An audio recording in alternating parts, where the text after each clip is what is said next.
ईवा को लेके आप लोगों में बहुत ज़्यादा एक्साइटमेंट रहता है। ईवा इतनी क्यूट है, ईवा इतनी प्यारी बातें करती है। तो रियली ईवा बहुत प्यारी बातें करती है, शैतान भी बहुत है, परेशान भी बहुत करती है।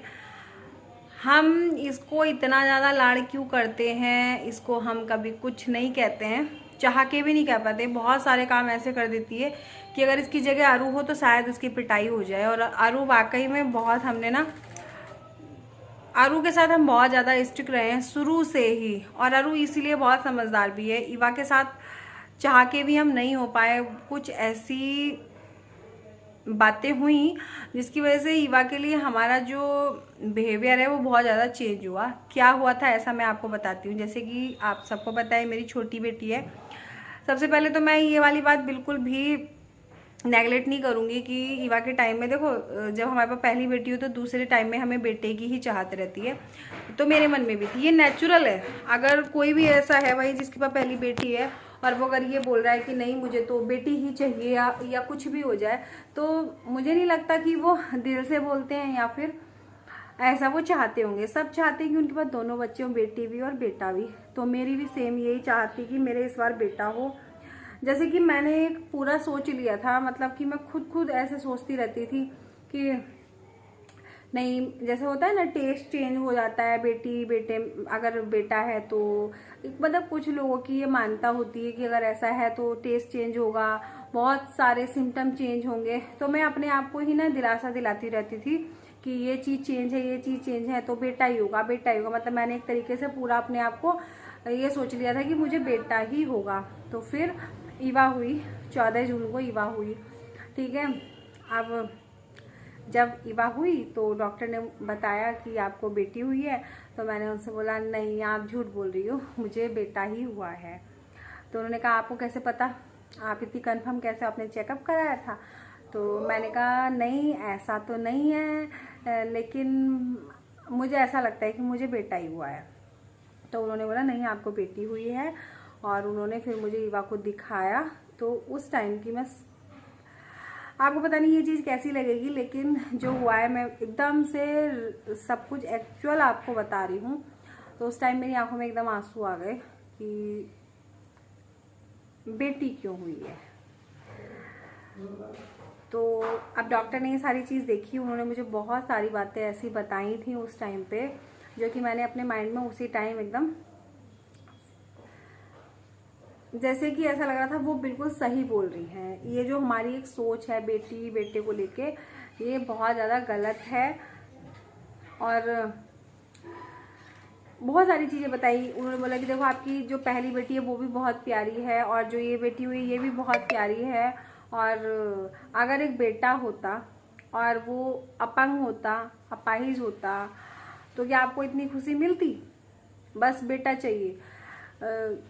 बहुत सारे बेटे हमने ऐसे देखे हैं, मतलब उन्होंने मुझे बहुत सारी चीज़ें उस टाइम पे समझाई थी। बहुत सारे बेटे ऐसे देखे हैं जो कि अपने माँ बाप की तरफ देखते भी नहीं है, उनकी केयर नहीं करते हैं। और बहुत सारी बेटियां ऐसी हैं जो अपने माँ बाप का ख्याल रखती हैं। मतलब बहुत सारी चीज़ें उन्होंने उस टाइम पे मुझे समझाई।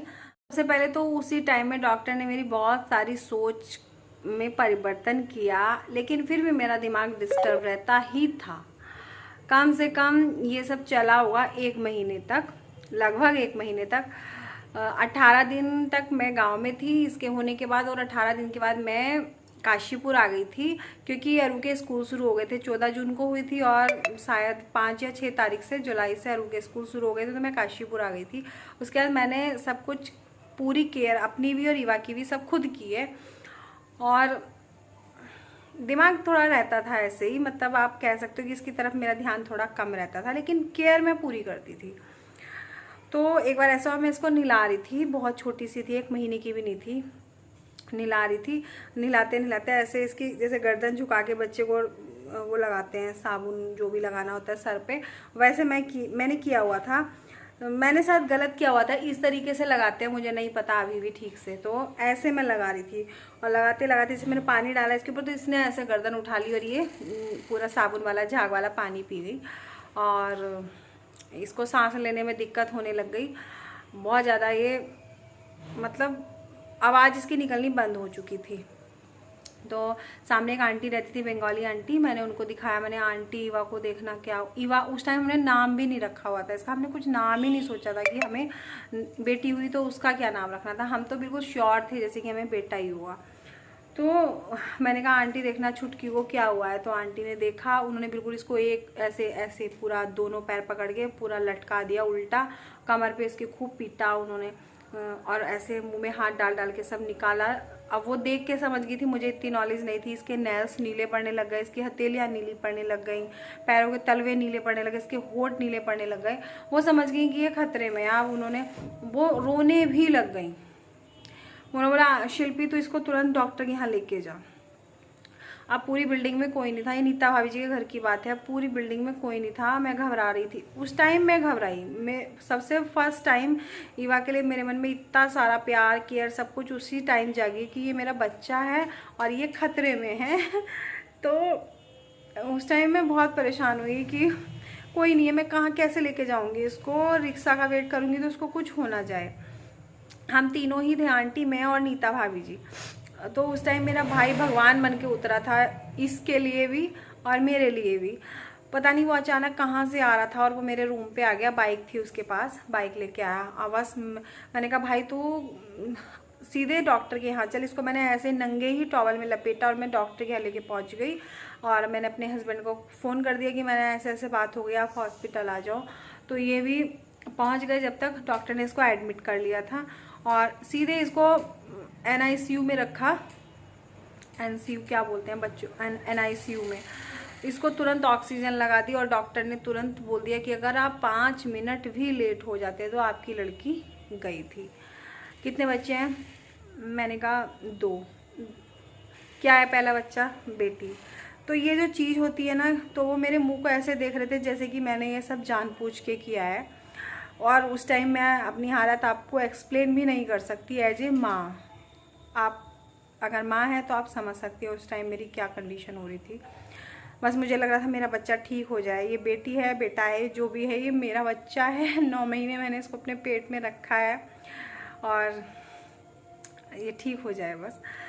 तो इसका पानी खींचा गया और इसको 2-3 घंटे एडमिट रखा गया। उसके बाद हम इसको घर लेके आए।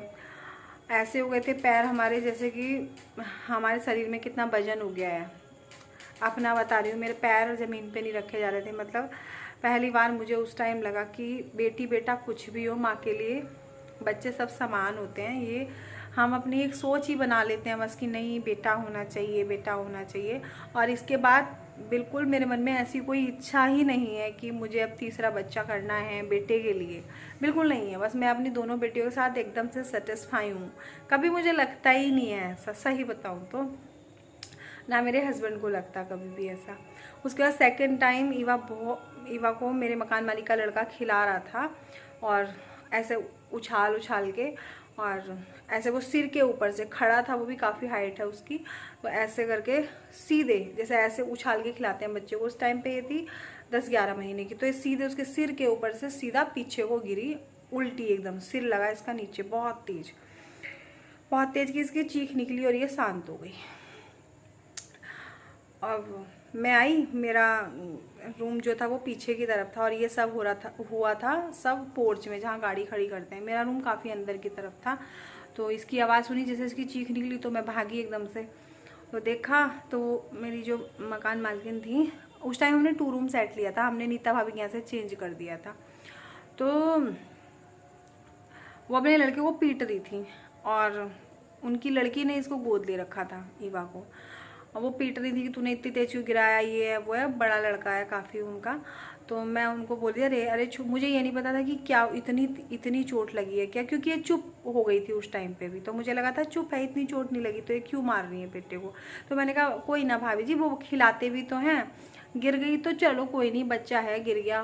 तो मुझे ये बिल्कुल नहीं पता था कि क्या हुआ, क्या है, कितनी तेज़ गिरी है, कुछ भी आइडिया नहीं था। जब मैंने इसको देखा तो उस टाइम इसके सर में यहाँ पे, आप बिलीव करना, इतना मोटा घुम्मड़ था यहाँ, और वो ऐसा था कि मैंने अपनी लाइफ में कभी ऐसा घुम्मड़ नहीं देखा। चोट अरू को भी लगी है और बहुत सारे हमारे आसपास के बच्चे होते हैं, उनको गिरते हैं, चोट लगती है, घूमड़ हो जाते हैं सिर में, लेकिन जैसा घूमड़ ईवा का था मैंने ऐसा घूमड़ कभी देखा ही नहीं है। भगवान ना करे मुझे देखने को भी मिले कभी किसी का भी।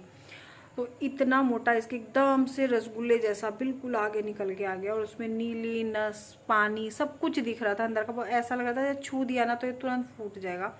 हम बस वो जैसे तैसे उसको दबा के रखना था, क्योंकि नहीं तो अगर हम दबाते नहीं तो हवा लग के वो फूला ही रह जाता। तो इसको ऐसे में दबा के पूरा बड़े हल्के हाथ से, और डॉक्टर के यहाँ लेके चले गए हम सुबह सुबह की बात है, 9 साढ़े 9 बजे की। दोनों इंसिडेंट इसके सुबह ही हुए हैं। वो टाइम भी सुबह का ही था और इस टाइम पे भी सुबह का ही टाइम था। डॉक्टर उस टाइम पे बैठे भी नहीं थे, सब 9 बजे के आसपास की बात रही होगी ये।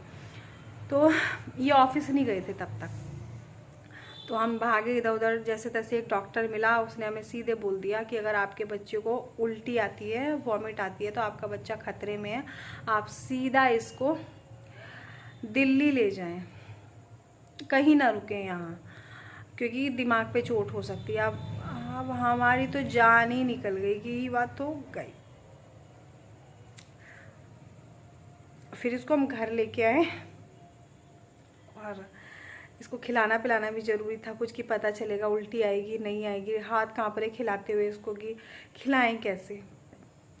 तो भगवान की कृपा रही, इसको उल्टी नहीं आई। 24 घंटे के अंदर अंदर डॉक्टर ने बोला था। हम दोबारा लेके गए फिर डॉक्टर के पास, हमने उनको बताया, उन्होंने बोला चलो ये खतरे में नहीं है, दवाइयाँ वगैरह दी। आज भी जब ईवा रोती है ना तो उसके यहाँ आज भी ना नीला हो जाता है और फूल जाती है ये जगह, और उसकी आँखों के ये पूरे रेड हो जाते हैं, ये चीज़ ये सब। तो ये चीज़ें ऐसी हुई थी जिसकी वजह से हम कभी ईवा को चाह के भी कुछ नहीं कह पाते हैं। वो पढ़े ना पढ़े, सबसे पहले हमारे लिए ईवा ज़रूरी है। पढ़ाई लिखाई सब कुछ ज़रूरी है, लेकिन ईवा से बाद में। फिर आपने एक, शायद अगर आप लोग मेरे साथ तब से जुड़े हैं तब आपने ये चीज़ तो देखी होगी, मैंने वीडियो वगैरह शेयर किया था, उसको चूड़ी लगी थी, पूरे गाल पे उसके निशान हैं यहाँ। तो बहुत सारी चीज़ें ईवा के साथ ऐसी हुई हैं जिसकी वजह से ना हम उससे इमोशनली ज़्यादा अटैच हो गए हैं। इसीलिए ईवा की इतनी ज़्यादा केयर करते हैं, इतना ज़्यादा एक्स्ट्रा केयर करते हैं, एक्स्ट्रा प्यार करते हैं। प्यार तो बच्चों को सभी माँ बाप इतना ही करते हैं, लेकिन जो बच्चे हमें बहुत मुसीबतों से मिलते हैं, या फिर ऐसी कंडीशन से निकल के आते हैं, तो उनके प्रति माँ बाप की केयर ज़्यादा हो जाती है, डर ज़्यादा हो जाता है कि कुछ होना नहीं चाहिए हमारे बच्चे को। बहुत सारी बातें मैंने ईवा के लिए बोल दी पता नहीं आप क्या समझ रहे होंगे, लेकिन ये जो भी मैंने बताया सब कुछ सही बताया है। और इतनी सारी बातें अगर ब्लॉग में जोड़ूंगी तो ब्लॉग बहुत ज़्यादा लेंथी हो जाएगा। मैं सोच रही हूँ ये जो भी मैंने ईवा के लिए शेयर किया है आपसे, वो सब ऐसे ही मैं करती हूँ। वैसे मेरा ब्लॉग पूरा बना हुआ है, लेकिन ब्लॉग बहुत ज़्यादा लेंथी हो जाएगा, तो ब्लॉग वो कल कंटिन्यू करूँगी। ये सारी बातें आपसे ऐसे ही शेयर करती हूँ। तो आपके लिए, आपका ईवा के लिए आपका इतना प्यार देख के भी मुझे बहुत अच्छा लगता है कि आप ईवा से इतना ज़्यादा प्यार करते हो, बहुत ज़्यादा प्यार। जिस दिन ईवा वीडियो में आती है ज़्यादातर कमेंट ईवा के लिए ही होते हैं। तो ईवा प्यारी है, बहुत प्यारी है ईवा। तो चलिए फिर मिलती हूँ अपने एक नेक्स्ट वीडियो ब्लॉग के साथ। अपना प्यार, अपना सपोर्ट हमारे साथ ऐसे ही बनाए रखें। मैं इतनी मेहनत इसलिए करती हूँ क्योंकि मैं चाहती हूँ मेरी बेटियों को बहुत अच्छी लाइफ मिले, वो मेरी तरह ये सब परेशानियाँ ना देखें। आप लोग देखते हैं सब कुछ और समझते भी हैं। सबसे अच्छी बात है कि आप लोग देखते ही नहीं है, सारी चीज़ें समझते हैं बहुत अच्छे से। तो चलिए फिर मिलते हैं, ठीक है, बाय बाय।